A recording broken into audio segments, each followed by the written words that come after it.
ඔබට බලන්න පුළුවන් වම්බටු වගාවේදී පාත්ති සහ කාණු දැමීම අපිට අවශ්‍ය වෙන්නේ ජල වහනය දුර්වල පසකට ඒ වගේම පිටාර ජල සම්පාදනය වගේ කරනවා නම් පාත්ති සහ කාණු දාන්න වෙනවා. ඒ වගේම භූ විෂමතාවය අනුවත් අපිට පාත්ති සහ කාණු තීරණය කර ගන්න ඕන.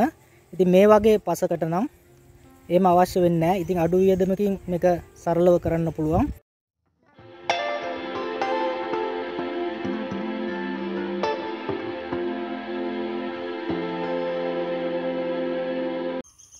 ඉතින් ජල වහනය හොඳින් සිදුවන පසක ඔබට මෙන්න මේ වාගේ බටු පැල සිටවීම සඳහා වලක් සකසා ගන්න පුළුවන්. ඉතින් මේ වෙනකොට වලවල් සියල්ල සකසා අවසන් නිසා මම පැහැදිලි කරන්නම් මේ වලක් සකස් කරගන්නේ කොහොමද කියලා. සාමාන්‍යයෙන් මේ බටු ප්‍රභේද අනුව මේ වගේ පරතරය වෙනස් වෙනවා. ඉතින් මේක නම් ජොසපිනා F1 කියන හයිබ්‍රිඩ් ප්‍රභේදය. ඉතින් මේ බටු පැල සඳහා සාමාන්‍ය පැල දෙක බැගින් සිටවනවා නම් පරතරය අඩි 4.4 ප්‍රමාණයක් තියෙන්න ඕන. සාමාන්‍ය ඔබ ලේනයිරි රවින වගේ එකක් හිටවනවා නම් අඩි 3.4 පරතරය ප්‍රමාණවත්. ඉතින් වලක් සකස් කර ගැනීමේදී අඟල් 9.9 උදැල්ලක් භාවිතා කරන්න. ඉතින් එහි ප්‍රමාණයට වලක් සකස් කර ගැනීමෙන් පසුව ඔබට පුළුවන් වලට කාබනික ද්‍රව්‍ය එක් කරන්න වගාවේ ප්‍රමාණය අනුව. දැන් සාමාන්‍ය අක්කරයක් දෙයක් කරනවා නම් ඒක අපහසු වෙන්නත් පුළුවන්. නමුත් අපිට කාබනික ද්‍රව්‍ය එක් කර ගැනීම ඉතා වැදගත් වෙනවා රසායනික පොහොරවල කාර්යක්ෂමතාවය වැඩි කරගන්න. ඉතින් ඉන් අනතුරුව ඔබට පුළුවන් සාමාන්‍ය මේ තියෙන ඔබට බලන්න පුළුවන් නර්සරි ට්‍රේ එකකින්වත් නොරිඩෝකෝ තවනකින්වත් ලබාගත් පැල නෙවෙයි. මොකද මූල පද්ධතියට හානි සිද්ධ වෙලා තියෙනවා මේ පැල ගැලවීමේදී. ඉතින් මේ වගේ පැල සිටවනකොට සාමාන්‍ය ඔබ රසායනික පොහොර විදිහට මූලික පොහොරට පිට සුපර් ෆොස්ෆේට් මෙන්න මේ පොහොර එක එක් කරන්න සති දෙකකට පමණ පෙර මේ වලට. ඉතින් ඒක කළා වල හොඳින් කලවම් කරලා සති දෙකක් පමණ තියන්න වෙනවා. මොකද අනිත් පැල සිටවනවා අපි දැන් නර්සරි ට්‍රේ එකකින් ගත්ත පැල සිටවනවා නම් මූල පද්ධතියට හානි සිද්ධ වෙලා නැහැ. ඉතින් කෘෂිකර්ම නිර්දේශ අනුව නම් ඔබට පොටෑසියම් පොහොර සහ නයිට්‍රජන් පොහොරත් මූලික පොහොරට එක් කරන්න නිර්දේශ කරලා තියෙනවා.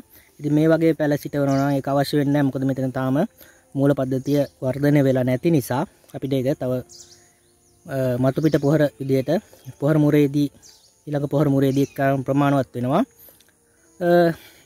ඉතින් අනතුරුව මේ වල සති දෙකක් විතර තියලා මේ විදියට පොළවෙන් උස්ස ගන්න අඩි අඟල් 6ක් පමණ පොළවෙන් උස්සන්න. මොකද වර්ෂාව නිසා මේ මුල් කුණු වීම වගේ තත්ත්වයන් වලට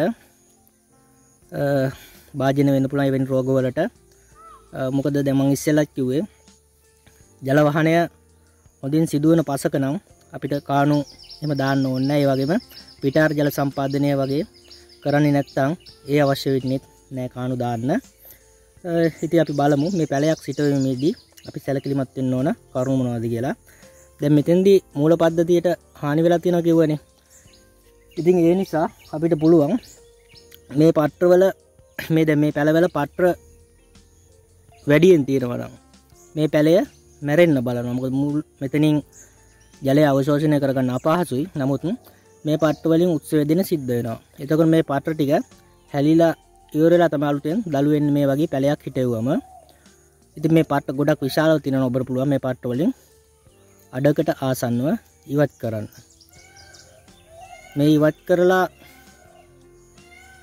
දැමීම තුලින් අපිට මේ පැල වලට පැල තුලින් වාෂ්ප වෙන ජල ප්‍රමාණය අඩු කරගන්න පුළුවන් උත්සවේදනය හරහා. එතකොට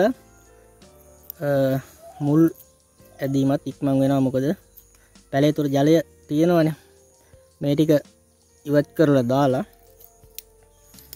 ඔබට පුළුවන් පැල දෙකම එක වලේ හිටවන්න එපා. සාමාන්‍ය බටු විශාල වෙනසක්. මේ මෙතනින්දී මේ මුල් ටික විතරක් ඇතුළට යවන්න මේ සිදුරේ. මේ මුල සහ කඳ පොළවේ ගෑවෙන තැනින් තියලා ඇඟිලි දෙකකින් ඇඟිලි වලින් මෙහෙම තද කිරීම ප්‍රමාණවත්. එහෙම නැතුව කඳ කොටස පසට යට කරන්න එපා. පාදස්තේ කුණු වීම වගේ දිලීර රෝග වලට ආසාදනය වෙනවා. ඉතින් මේම ඊටවලා තව දවසක් ගිය ගමන් දිලීර නාශක දීරයක් මේ වටේට යොදන්න. ඉතින් බටු වගාවේදී සිදුවන ශාක රෝග ඒ වගේම කෘමි හානි ඒ වගේ ආයෝජන දත්ත පිළිබඳ විස්තර අපි ඉදිරියේදී කතා කරමු.